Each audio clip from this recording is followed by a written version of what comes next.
So what have you been jamming recently? Both of y'all. This is a question for both of you.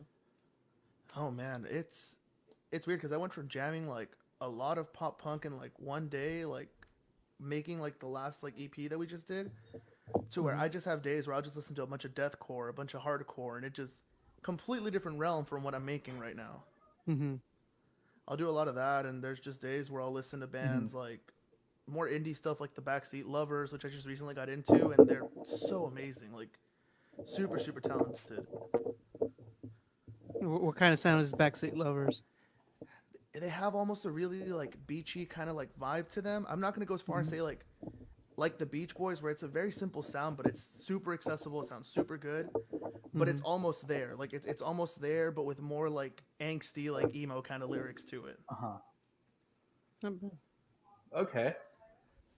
I That say that pretty sounds much anything cool. angsty is probably what I'm listening to the Um, most. I've kind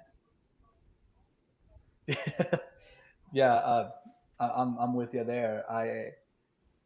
Was talking about this on the group chat yesterday. I've been really into I reconnected with listening to Gregory and the Hawk. mm-hmm. I'm surprised she didn't blow up the way she did.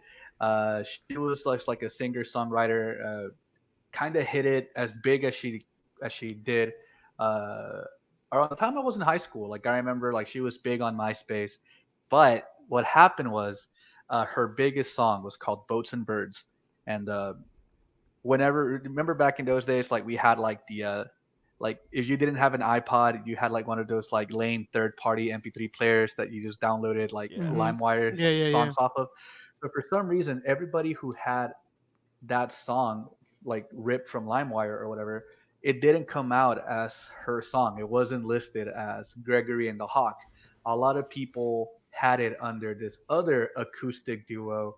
You remember the Scene Aesthetic? Any of you guys remember Yes, them? dude, I'm actually Vaguely. still a huge fan Yeah. of them.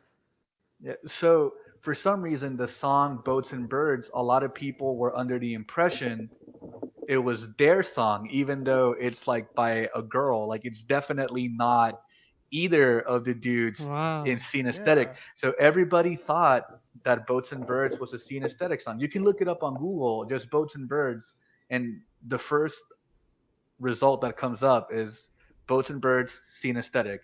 And then Mm-hmm. like two or three more down, you'll get Boats and Birds, Gregory and the Hawk, who's the Mm-hmm. actual artist. So I So feel they like that both had have a a song with the same title? no, they never It was did. So I don't know how LimeWire's that Oh my fault. happened. Yeah, it god. was LimeWire's fault. It's Like it's the kind of person that, it's kind of like "Come On Eileen." Everyone yeah, thinks Yeah. it's The Cure, but it's not Yeah. yeah, because of So LimeWire. that's exactly what happened to her. So she didn't blow up the way that she should have because that song was super popular. Like I said this as a almost as a joke in the group chat, but I meant it. Like every indie couple in high school was just like, "Yeah, that's our song." Anybody that was wearing like a cardigan and moccasins, Yeah. Oh my they god. loved that song. I would know. I loved that song when I wore a cardigan and moccasins. So that was that was my shit. And I was thinking about just like about uh about that song, and I was pleasantly surprised to find her on Spotify and just like deep diving into like other tracks that I never got around to listening to, and she's really good. I know we're here to promote moving around, but if you after you check out moving around, give Gregory and the Hawk a listen because she never had the chance. And now you're making me So want to check that out because that was also the same kind of like hipster kid with like the cardigan and the Yeah, moccasins. yeah. I remember I had like this red maroon cardigan from Forever 21 with the elbow patches, but I remember that one. my arms weren't long enough, so like the elbow patches were like down here, Oh my like where they, like I keep like it didn't go well. Anyway, we've got a couple of viewers now, so let's get into it. All Welcome right. to Get to Know. This is a podcast within a podcast. The parent podcast is Hindsight 2020, where we discuss albums that we think are culturally significant or that are of musical importance. But this is not that podcast. This is Get to Know, where we speak to a future guest primarily, one that is involved in music, and we ask them about upcoming projects, their songwriting process, and their inspiration and stuff like that. And today we have Fernando Martinez of Moving Around. How are you doing, man? I'm doing pretty good. Pretty tired. Actually, just got off work at 6, so I'm Oh, tired, but I'm here. that's what's up. Yeah, I'm lucky I had the day off today, but like I said, I was working on redecorating the room, so Yeah. not a lot of rest today. As always, I'm your host Francisco Flores. I have my co-host here, Arnoldo Treviño. Dude, how you doing? What's up? What's up? What's up? All right, so uh, Fern, for people who haven't heard of Moving Around, Hmm. uh, I mean, to me, it's safe to say you guys are a pop punk band. But Yeah, if there's definitely. anything else, like how would you describe, aside from just that, like, because that's a very simple, very general, like pop punk, Yeah. like, how would you describe Moving Around? I mean, we're literally just a generic pop punk band. The only thing we haven't done yet, and we're trying to work on, is getting our drummers, because the band has gone through like a few shifts before I moved in and stuff, and we've never Mhm. had like a circle pit rhythm in the song. Hmm. Like that same like kind of beat that everybody knows as far as It's circle pretty pit rhythm standard. goes. Pretty Yeah. standard. Yeah. Yeah. We haven't had one of those yet. Whenever we play our songs live, we end up having them. Like our drummer's really good at like, hey, we should probably pick up the pace on this song, so we all start playing it faster to kind of give it that feel. But other than pop punk, I will describe it as the one thing our lead guitarist hates being described as, and we're almost on the verge of like easy core, Hmm. Dude, and he hates it. But I'm like, dude, I'm a huge fan of easy core. Like I'm dude, down with being called that. hell yeah. Yeah. Easy Core Revival 2020. Let's make it happen. Uh, I have a comment here. Uh, let That's me him. let me show this. This is no, nice. I'm sorry, man. He said it. But to people who may, I get why he would think that way. I think a lot of people looked at Easy Core in a very negative light, and I don't Yeah. get why. I mean, there were a lot of great bands to come out of that genre. I'll tell Uh, you why. Chunk No uh, Captain Chunk. They're kind of the band that kind of mm, killed it for a lot of people with Mm. like the yeah, super like whiny vocals, and they were one of like the bigger bands I guess at the time. yeah, yeah, Yeah, yeah, they're yeah. Them pretty popular on the Warp Tour circuit. them and like A Day to Remember were like the biggest ones that really got people like, hey, this is Hmm. easy core. We should probably Yeah. like check this out. And it was like, no, no, no, no. Like they're easy core, but there's other bands out there that are actually really, Hmm. really good. Yeah, yeah. I mean, one of my favorite bands that kind of walked the line between pop punk and easy core was Set Your Goals. Yeah. Set Your Yeah, Goals, Set Your and those Goals is guys are legendary. amazing. I still love those guys to this day. Um, so yeah, so you would say pop punk band kind of treading that line towards easy core. That sounds great to me. I dig that style a lot. So Yeah, would you we're say trying to that? definitely tread back though. Just pop punk now is what we're trying to tread back to though. Okay. Okay. Yeah. Yeah, because we recorded another song recently, which we haven't released yet at all, but it has a totally different feel. Like it's definitely one of our softer songs that we've written, Hmm. but Hmm. it still falls in that same vein of like pop punk. Like we're talking bands like, and I always forgive me for butchering their name because I always do, but the Uh, Menzingers. Messengers, dude, I yeah. I don't know how to pronounce that one. I call them Menzingers. I don't know. Men zingers. Menzing. uh, also a really good band. So that is a great thing to aspire to. So you're saying you're going softer on this newer track. Mhm. Do you see yourself? I know this might be a little too far ahead in the future, and there's other band members that contribute to this. Mhm. But do you ever see yourself treading into like the soft grunge territory, like some like mid era title fight, some Yeah. basementy stuff? Is that something you guys Honestly, are like like, looking into? yeah, we're looking into like, or at least for the most part, me and our guitarist Aaron, the one that was just up on here, we're looking to definitely go more for like that, more like neck deep kind of pop punk, but also mix in like the soft grunge stuff, like you said, like Title Fight, Citizen with like their Youth album, and things like that. Mm. Cool. So I So wanted to ask, like, so you're trying to go into like after this pop punk thing, like I know a lot of bands are like, oh, I don't want to stick to this for like genre for a long time. Are you hoping to jump like several genres like with this band, or trying to keep it just to a few, No, like I a would try to few just keep it leeways to here and like there? a few things here and there, just so we at least have like a pretty defined sound that we're kind of like known for, and that we're pretty Hmm. comfortable all playing and like writing in as well. Okay. okay.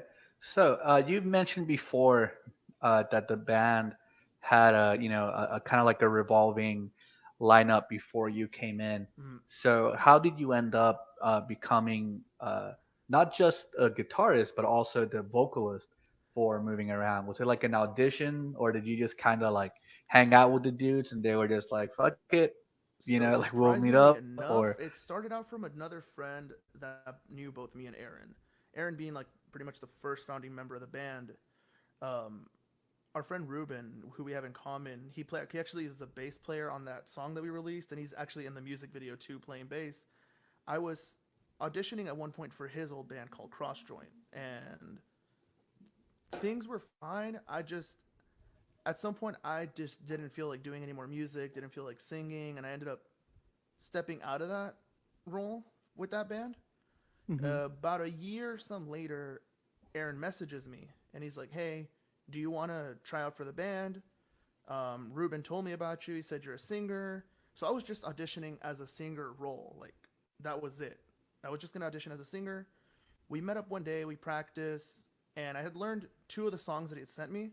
But what he mainly wanted me to do was jam out with a new song that they'd written, and that's the song that we actually released called Content. And I just kind of like messed with it, and I was like, okay, I got the feel for this. I really like where this song is going. Like, I really want to write for this. And he liked the feel. He liked what I was doing with it. He just couldn't hear my lyrics. But the thing is, I was mumbling a lot because I was like, I don't know what I'm actually gonna say. I just kind of want to like figure out the melody first before I actually write lyrics to it. Hmm. uh-huh. He sends me Okay. a scratch track that they did, and it was just a phone recording that they had, and I just started singing along to that, trying to figure out lyrics. And I think 2 weeks after auditioning for the band, he was like, "All right, we're gonna go record. Get ready for this day." And we Mm. just went and hit the studio and recorded that song. And I'd never recorded like in an actual kind of like studio kind of place, kind of environment. And Hmm. it was so weird to me because I was like, "Holy crap! Like, all of this looks expensive, and I don't want to touch anything at all." Yeah. So we Yeah, ended yeah. up recording it, and I was listening back to the song when he sent us the rough mix of it. When the producer sent us a rough mix of it, I was listening to the song, and I listened to some of the older tracks, and I was like, this stuff doesn't sound that hard to play and sing at the same time. So I told Aaron, "Hey, could you send me a video of you playing like the songs, or send me something so I can practice with?" Sends me some videos. I start practicing them, and I start singing at the same time with it. And I'm like, "Dude, would you mind if I just do guitar and singing so we don't have to look for another member? Like, I'm pretty sure I can do both at the same time." And we tried it out one practice, worked out really well, and we just kind of kept rolling with it from there. Cool. Uh, yeah, I remember Arnold and I used to be in a band together, and I was initially, what was I?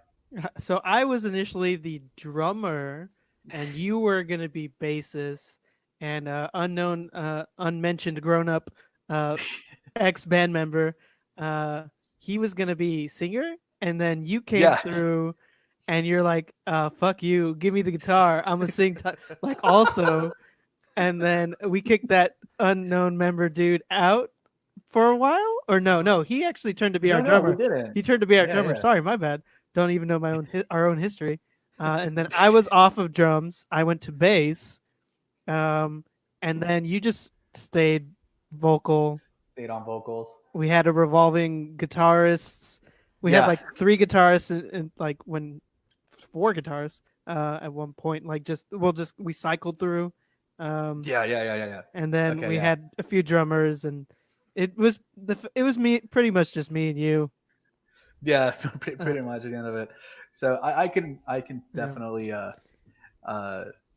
I get that whole idea of just like how weird it is to just kind of try to find your place in an already Yeah. established Yeah, band. yeah. So I'm glad it worked out for you though. I mean, y'all. Obviously not for us. Yeah. So getting back to your song, so like, what was the inspiration of the song? Like the lyrics, like what made you, why did that pop into your head? You know? So the one for the first song that we did, "Content," that one was actually about a girl that I dated at one point, and just the typical pop punk stuff. Hmm. Hell Yeah, yeah, Pop relationship. Punk 101. Did you Yeah. talk about So how much you hate your hometown? no, I didn't get to yet. I haven't done that yet. I'm going to. The mention of pizza Yes. at all? That's on the list. I gotta do a track about pizza, khaki shorts, my best Dude. friends. Yo, he knows his stuff. He's Yeah. a No, but in all seriousness though, like it was just about a girl that I dated at one point, and how for the longest time I kept pretending that I was like happy with the way that I was living, when in reality I just wasn't. And at the end of it, like a lot about like all the stuff that she would tell me, it was kind of like I just want to get this all out of my head, which is why the last few lines of the song are what they are. It's Mhm. I think I know the last line is "I'll go and clear my head," which is literally like what the whole song is about, is like releasing kind of that feeling of knowing that you're really not happy where you are, and just kind of trying to feel better from there. Mhm. All right, that's also very pop punk. Yeah. So we mentioned inspiration for a song, but let's talk about one song in particular, which is "Not Me Anymore." Mhm. You just released a music video for it. How has that been? Has it So gotten a good reception? What have the people said about it? so far it's gotten really good reception. So whenever we did it, we essentially entered this like kind of small like music video giveaway from a guy here in our hometown who's now our friend. His name's Mark Tapia. He does a few video projects. He does stuff for like graduations. He'll do stuff for YouTube where he plays, I believe, Minecraft. He does puzzle videos. He has a lot of stuff that he's done. And he Mm. did a video for another band in Corpus called the Southern Revival. I'd seen the video before. I didn't know it was from him. So I was like, okay, this is pretty cool that we're actually working with someone that's made a pretty sick music video in the past. Yeah. So we Yeah. go and meet up at a studio, and we set everything up, and he already had the idea, like, because we met up with him one day, had an idea of what we wanted to do, but the day that we showed up there, he's like, okay, we're going to do this, and this. We're going to take these many shots. I got to do action shots. I got to do stills. I'm going to make sure that y'all look like y'all phasing in and out of the video like it shows in there. And so he had the idea, like, just in his head the whole time, and we just kind of rolled with it. We just kind of just jammed and just did what we had to do with him. It was, I think, like a good 5 to 6 hour day that we were recording all the stuff for the video. Um, Once he uploaded it, we didn't expect to get the reception that we were gonna get. Like, I was expecting a couple hundred views on like the Facebook video, and like maybe a Mhm. little under 100 views on the YouTube video. But that Facebook video, like after sharing it a bit and like having other people really enjoy it and like share it themselves, I think right now it's like at 3 point something like thousand views. Like it's crazy that it's over 3,000 views. Like Nice. Not we didn't bad, expect not that bad. whatsoever. Yeah. Mhm. On the YouTube channel, like everybody's been loving it. Like everybody's been just praising it so far. Um, we kept saying like, dude, we kind of need some negative feedback at some point just to like see what we need to do. I'm Yeah. on it, Chief. Don't worry. I'm just kidding. We ended up getting 2 dislikes on the YouTube video, and we're like, all right, there we go. Hell We yeah. got it. That's all we need. So you touched up a little bit on the experience of filming the music video, but I want to get a little bit more into detail about that. How was that? Was it weird? You said the dude had the idea in his head already. Like, you just Yeah. kind of showed up, and he was like, boom, boom, here, here, here. Like, Yeah, did, like so he knew what he wanted to do, but he was never like bossy about it. He was just like, all right, I got the plan. We're gonna start with drums because that's gonna be the hardest thing to like build up, tear down, do everything with. So he centered the shot. He just did the drummer a couple times, did some takes. He was like, all right, cool. Let me just do some action shots with the drummer. He gets that done, and I think we got Ruben, our bass player, in. We then got Aaron to do his stuff, and then we got me to do my stuff. And a lot of it was just a camera placed in one spot. So it's like, okay, you have like so many feet of space to just move around, jump, have fun with the song, do what you got to do. So I end up just jamming out. That's why you see me just like, and everybody in the band just kind of moving, just kind of doing their own thing and like grooving to the song. Cause he was like, it's pop punk. Like pop punk is a fun genre. Like I want you to have fun with the song. Yeah.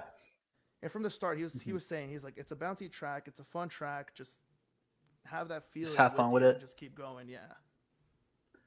So, you know, did you the music video that you got, and this doesn't have to be like in a negative sense.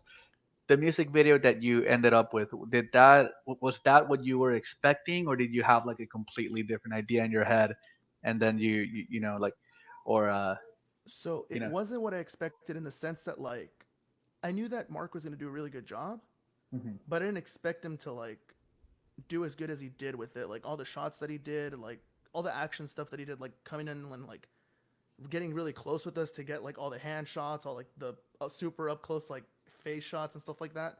I wasn't expecting him to.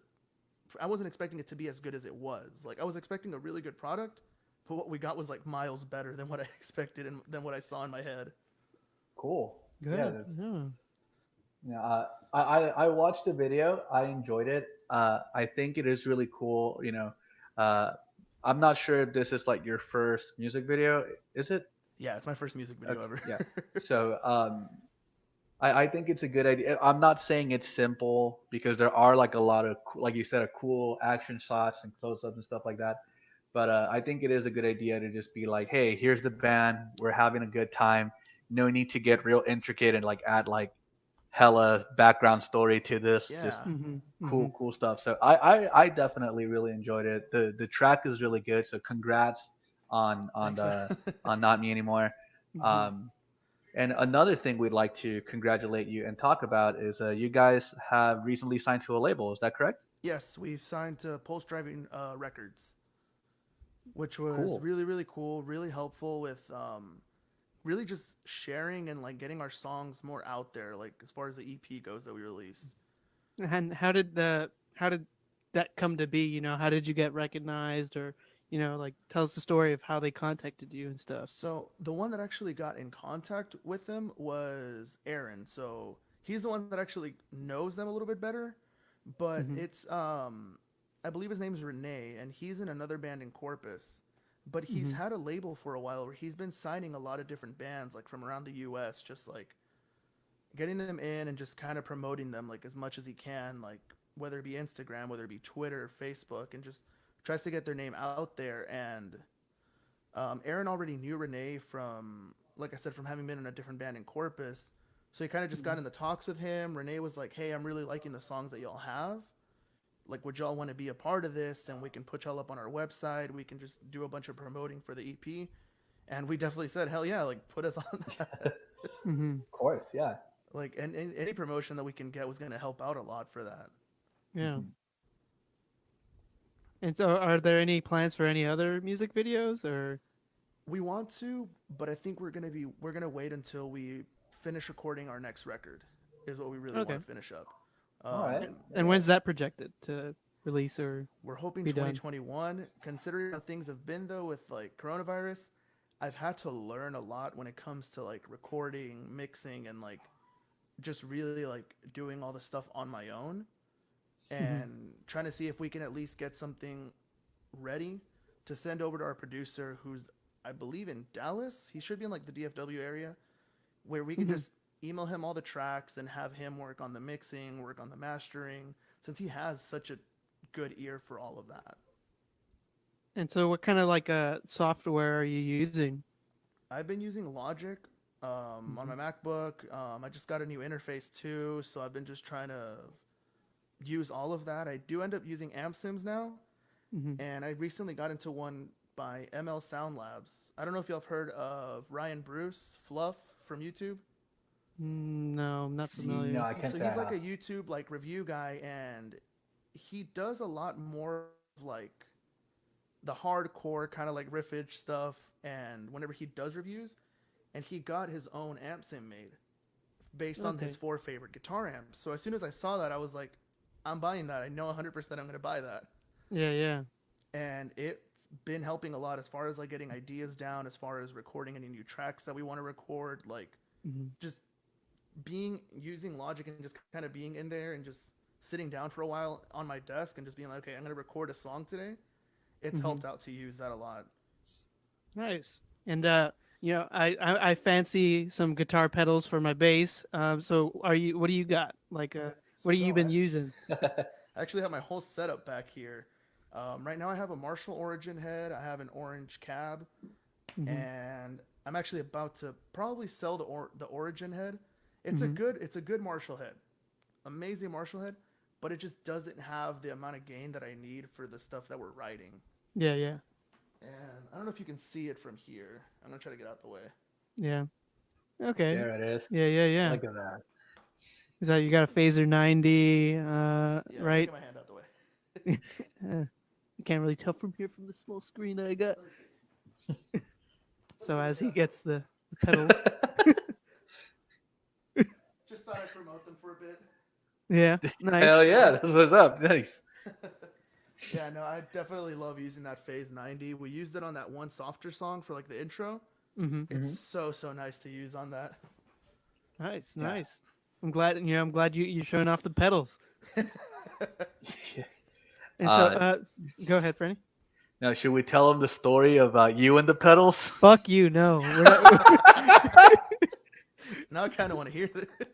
Well, I just think it's a time of where the scene didn't help out the scene, in my opinion.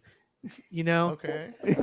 But yeah, it was live. I accidentally mixed the connection to like my pedals. I had it the other way around, so whenever I pressed Oh my anything, God. it was just like off, and I was like, okay. So I don't know. I was fairly new to pedals, you know. Yeah.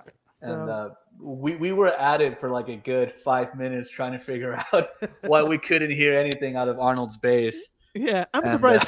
I'm surprised Adhan, our guitarist, wasn't like, hey, this, you know, because he's pretty like savvy, and yeah, then there was some people that were like talking shit, and because Yeah. scene beef, and I was like, well, if you're talking shit, like just help the scene out. Like you say you help the scene, but you fucking don't. Yeah, no, I've been there before. I think with our second show that we ever played, I thought I had everything hooked up, everything was fine.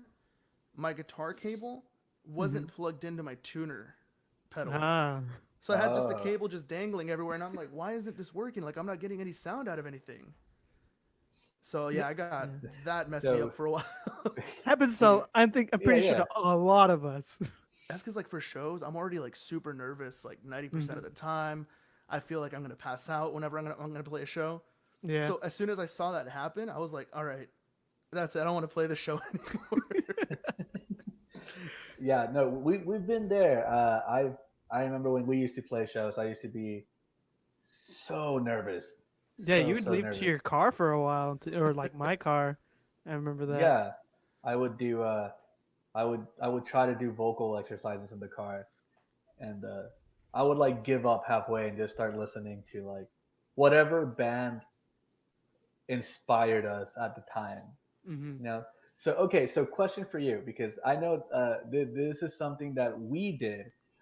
So whenever you write a song, do you have a particular like sound in mind or a particular like for example, Arnold and I when we used to write songs in our band, we would kind of like reverse engineer songs that we liked. So we listened to like for example, we had a song that was super inspired by "Be a Toy" by Title Fight, and we heard that song and we are like, we want to write that song. So we heard it 1,000 times and then just kind of like took it apart and rebuilt it on our own. Hmm. Is that something that you find yourself doing, or do you just I've try done to that. avoid that? So Yeah. I try to avoid it as much as possible, because there's times like where I've written a song and I'm like, fuck, is this from another song? Like I know this is from another song, and like I'll go and like try to go through my whole Spotify playlist and just figure out, okay, which song am I copying right now? But then again, I mean, pop punk, soft grunge. A lot of it sounds pretty similar. Very Like similar. Yeah. Hmm. so, I don't always feel too bad. But there's the last song that we recorded. There's a chord that the story so far uses in one of their songs called Nerve. All I did was move that chord one fret down. So instead of it being on the fifth, seventh, and ninth fret for the chord, I just moved to the fourth, sixth, and eighth, and just decided to just go from there and just find a chord progression from there. But that initial chord I knew I wanted in the song, I just didn't know, like, I just didn't want it to sound exactly the same. I was like, I want this chord. I'm just gonna push this down and move it somewhere else. Yeah. All right. Yeah, yeah. No, I think we did that way more times than we would like to admit. There was a lot of MCR. I think we made fun of Adhan a lot, quite a bit. Yeah. He would play a song and then you would eventually sing "I'm Not Okay" or that Danger Days song. Yeah.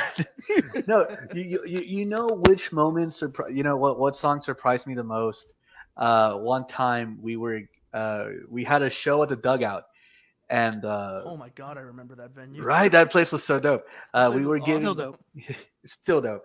I was giving a ride to Charlie from Little Fears. I was giving him a ride back to his car because he was parked with me all the way down at like that parking lot across the street from like that party like reception hall by Hmm. the so I gave him a ride back to his car because he was carrying all this drum equipment, and I started playing this song on my phone, and it was "Need You Around" by the Smoking Popes, which is like a very simple, kind of pop punky, Mm-hmm. song, but it's super simple. And I think the main thing about our band is that our last songs were particularly simple, and he just goes, "Is this you guys?"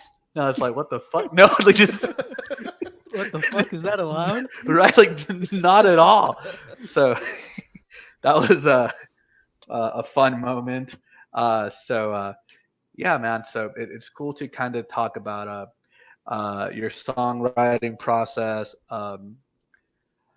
You said that you guys are working on new material, and we kind of already talked about what you're looking into. Like, you want to bring in a little bit of the soft grunge vibes, something like that. So Yeah. so who are you listening to right now to kind of put you in that So headspace? Like, the biggest band I've been listening to recently when it comes to getting that inspiration is this band called Major League, which I don't know if you've ever heard Major League, but they were one of like the more like mid-tier pop punk bands to most people that were like mhm, just below your like Story So Far, Wonder Years, Knuckle Puck sort of deal. Hmm. And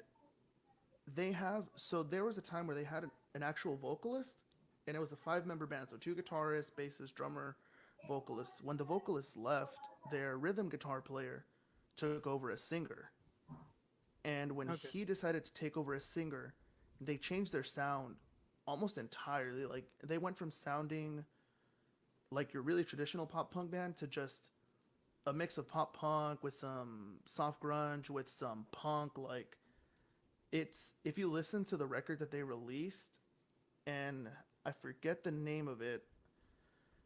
I could probably pull it up at some point and just send it to y'all, but it's Hmm. such a good record in terms of like a culmination of like every genre like within like pop punk. They do like the regular acoustic tracks. They hit so many marks on that record. It's almost like it's one giant like mixtape. It's like somebody was like, "Okay, we're going to make a giant album of just songs that fit into the pop punk genre so and like just put it the out." entire spectrum of Yeah, they pop just hit punk. every spectrum of pop punk that you could think of, and they said that to them it's possibly their like favorite record. Now Major League's one of my favorite bands ever, so that's probably why I'm able to talk so much about them, but Hmm. Of course, yeah. they did the record with Will Yip, and it went from being a super overly produced album to Will Yip being like, "No, you're going to play everything perfect because you only get one shot at this because we're recording on tape." So the album sounds really raw at the same time. So even though they sound super good and they worked on all the songs a lot, it still has a super raw feeling. Like it doesn't sound like an overly produced pop punk record. Mm. That sounds like something I want to check out. Definitely. Yeah. I've heard the name Major League, but I've never given them the chance. I'm very lazy when it comes to listening to new music. I have a huge list of bands I need to listen to, and it takes me forever to get to them. And that's probably one of the reasons why we started this project, so we Yeah, can get back on our music game, you know. yeah. We started this podcast to give us a reason to listen to stuff. Like we have to listen to it by Yeah. the end of the week. Mm-hmm. Before we get into that and the album that you picked, so all three of us here, big fans of pop punk. We Yeah. can say, you're the singer of a pop punk band. Arnold and I took a lot of inspiration from pop punk for our band. Mm-hmm. So I have a question here. Yeah. I'm in this Facebook group called Pop Punk Friends 2.0. Supposedly, some of the people here are watching. I shared this interview on there. And a couple days ago, there was a debate. And I know no better person or no better group of people to help me answer this question Okay. than, pop punk, real pop punk fans. Mm-hmm. What do you think is the peak era of pop punk? Late 90s to early 2000s or the pop punk revival of 2010 moving forward? So What do I you know. think is like So I know a lot of the. peak I pop know a punk lot of era? people are gonna hate me for this, and it's mainly gonna be a lot of the old heads when it comes to this. Hmm. But I will say the pop punk revival, I think, did a lot more for the genre than the early 90s to early 2000s, like the late 90s to early 2000s. I get what that did for the genre, and it brought it to like the mainstream. It was out on MTV. Like if you played in a pop punk band, like you were the it guy, like you were the person to be. But I feel like the pop Hmm. punk revival did a lot more for the music than it did for like the face of like the scene. Like if you listen to a lot of the songs lyrically, musically, production wise, compare the two, I think that 2010s like era of pop punk stuff like the Wonder Years, the Story So Far, Under Soil and Dirt, Knuckle Puck's Copacetic. I feel like a lot of those albums are just so much better than a lot of the stuff that a lot of bands recorded. Now, I still love the late 90s, early 2000s pop punk. I still love Goldfinger. I love Blink 182. I can't remember their name. The Starting Line. I love a lot of those bands still. Like I'm Yeah. still a huge fan of a lot of that music. But I just feel like the lyrics at least don't hold up to this day. Like being like Mhm. 20 something year old going into your 30s, a lot of those lyrics just don't hold up now compared to like the newer bands that came out. Like, do you think they were like more childish back in the Yeah, 90s, some of the early stuff was a 2000s? little more childish if you go back and listen to it, which is fun. Don't get me wrong, I love it. It's a lot of fun to listen to. But it's not like I can really sit through it and listen to it and be like, I really relate to this. Mm-hmm. I get you. I get you. I Okay, yeah. Arnold, what are your thoughts? I definitely, I could see that same like that same opinion. Sentiment? Hmm. But and when you look back at the 90s, 2000s, you can't really name so many like you could this revival era. But I will say that, my like me getting into the revival era, like I'm not that big into like this the Wonder Years or what's this story, so the So story. so Story so far, yeah. far. Yeah, that. See, I can't even name a lot of bands because I just never got into it because I was always more like a harder dude or like go like straight emo. So like, I Yeah. think for me, it's the 90s, 2000s, but I'm pretty sure the past 2000s, like the revival stuff did Mhm. more. Yeah, but I was just too ignorant Yeah. to get No, with but I it. mean, it's not even ignorance. I mean, they both have their like pros and cons, I man. just think there were so many bands to where I was Yeah. like, I don't know who to listen to, you know? Okay, so um, I'm gonna agree with Fernando here. I do think that you said it perfectly.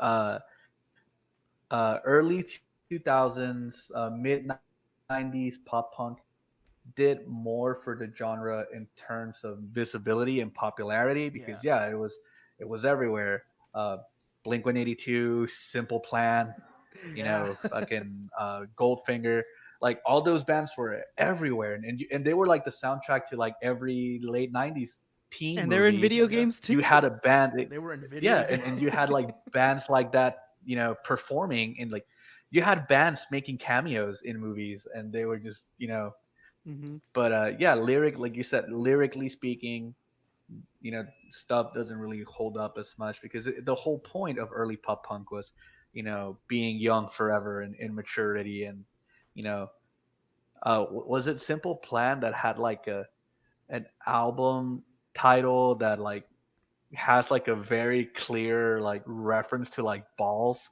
I need to look it up. Hold on. They Like do one of actually. their early yeah, one of their early records like has like the word balls in the title and not like sports So balls. so while you Uh, look that up, so how did you get into pop punk? So I got into it super early on when I was about in fourth grade, fifth grade, I Mm-hmm. believe. It's mainly because one of my older cousins, who was like an older brother to me for the longest time, he listened to a lot of like Green Day, Mm-hmm. the Red Jumpsuit Apparatus. Mm-hmm. He had a who was it? My Chemical Romance. He had a lot of stuff like that Yeah. on his computer and on his MP3 player.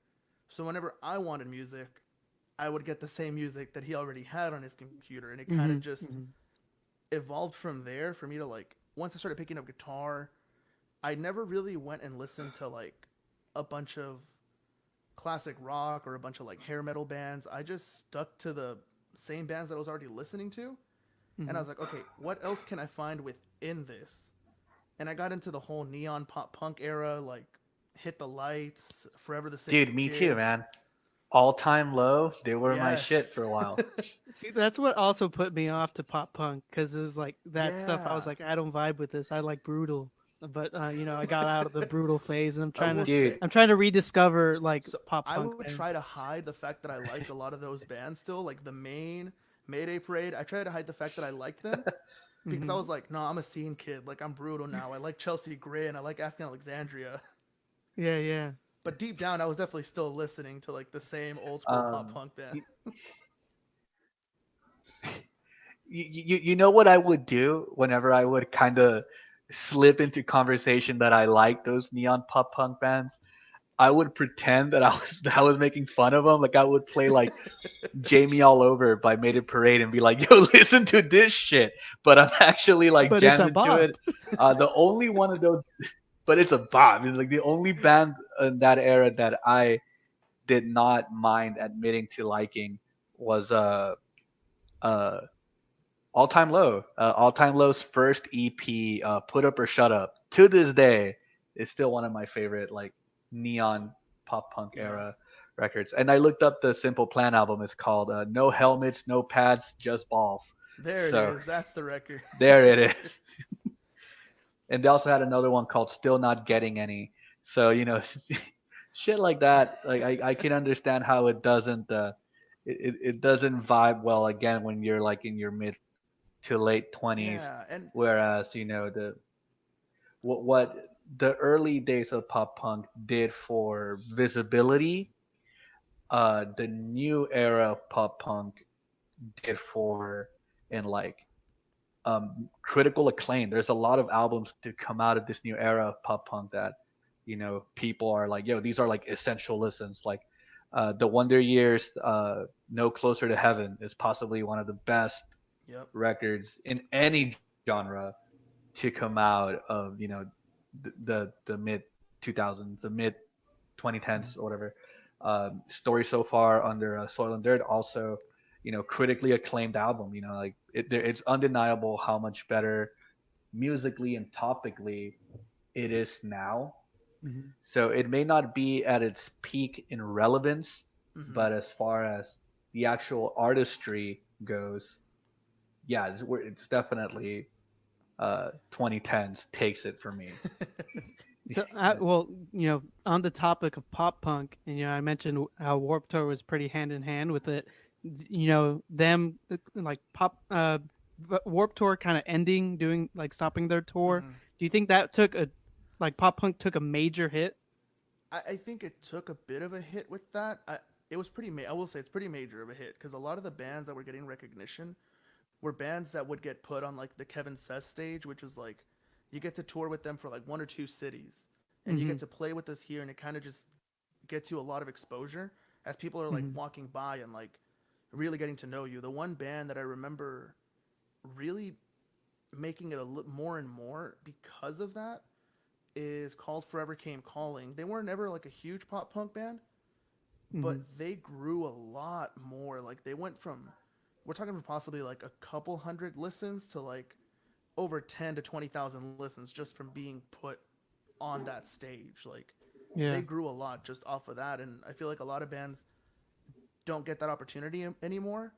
But at the same time, with how the internet is, with how social media is, it's also not that hard to try to stay relevant and to try to just release your music. Like as long as you're constantly releasing music and reminding people, hey, we're a thing, check us out, like, and you're sharing it constantly with a lot of people, I feel like you can still maintain that relevance and gain traction at the same time. You just got to really write that one song that's like, or like write that one record that's really going to put you out there some more. Yeah, yeah. And so, since we're talking about your music video, do you have any like favorite music videos that you kind of grew up with that like come like that you can say off the bat? The one music video, and I remember there's one of the videos that like really got me into like. So for a while, like I said, I was like a brutal kid. Like I listened to some neon pop punk for a while. I started listening to only hardcore music. Like, so I kind of just went from the whole screamo era of music. When I lived in Laredo for like a year that I did, I ended up listening to only like the indie bands that were out at the time. So the same indie bands that everybody's been mentioning, like who can I say, Modest Mouse, Young the Giant, like all the same bands that everybody knew, 2011, 2012. Two Door Cinema Club. Two Door Cinema Club, dude. They still hold up to this day. So Dude, I was into that stuff, yeah. and I was into hardcore. I was into all of that. When I saw the music video for Quicksand by The Story So Far in 2012, that kind of took me back, and I was like, I love this genre 10 times more now, and I love this music video, because the music video is just them goofing off. They're just having fun and throughout the whole video, and they're playing a show too. Like they're playing a live show to like a crowded audience, and that music video really inspired me, and so did and I know Aaron mentioned it, but Belmont. I don't know if y'all have heard of Belmont, but I think they came up on a pop punk playlist I was listening to. they've mixed in a lot of like heavier music and a lot of like more melodic stuff, and made it super intricate. Like it doesn't sound like any other pop punk band, and you wouldn't expect them to be a pop punk band with like the opening riff that they do sometimes, or like the opening riffs that they do sometimes on their music. And their music video for, I forget the name of the song, but they have one music video where they're all riding around in a van in their like hometown, as if they're touring around like the US, but they're literally just in their town, going to like a Taco Bell, driving around, and their whole music video is shot in a backyard and in that van. And when they're in that backyard, it's just them moving around, just having fun with the song. That's really cool. So both of those music videos really always made me like want to do that kind of thing. Did you remember the Wonder Years Came Out Swinging music video? I love that one was so good. I love that one. That one in Melrose Diner also. Melrose Diner with like the wrestling in the backyard. That was awesome. Yeah. So I'm glad you mentioned wrestling, because we got a few minutes left. We were all raised on pop punk and wrestling, and since this is a music related podcast, let's get into it. What would you say, for the sake of brevity, top 3 wrestling theme songs? Who'd you got? What are your top 3? I can answer some. I gotta pick "Sexy Boy" for sure. Dude, like hell yeah! Shawn Michaels, "Sexy Boy." That's like number 1 on that list. And he sings his own song. And he sings it, which is the best. What made that song even better? Remember when DX came back in like 06 or whatever, and they did a skit where Triple H calls Shawn Michaels on the phone, and it goes straight to voicemail, and Shawn Michaels' voicemail is just him singing the lyrics to "Sexy Boy," but he changes them. It'd be like, "You're sent to voicemail," and something like that, and it's just like, so that just made it even better. So, okay, "Sexy Boy," you got 2 more. What other ones you got? Number 2 is gonna have to be The Game from Motorhead for Triple H. That Yeah. opening is so killer, and for the longest time, I thought everybody sang their own wrestling songs. Like, I know there's been a thing for people to say that now, but I mean, you can't tell me Triple H doesn't look like he sings his own song. Mm-hmm. He looks like if any wrestler would sing that song, Yeah. it'd be Trips, you know? Yep. Yeah, and he was really close to Lemmy too. So. Yeah, he Yeah. definitely Yeah. was. Mm-hmm. I think the other song, and it's probably the most iconic wrestling song in my opinion, Mm-hmm. is still John Cena's intro.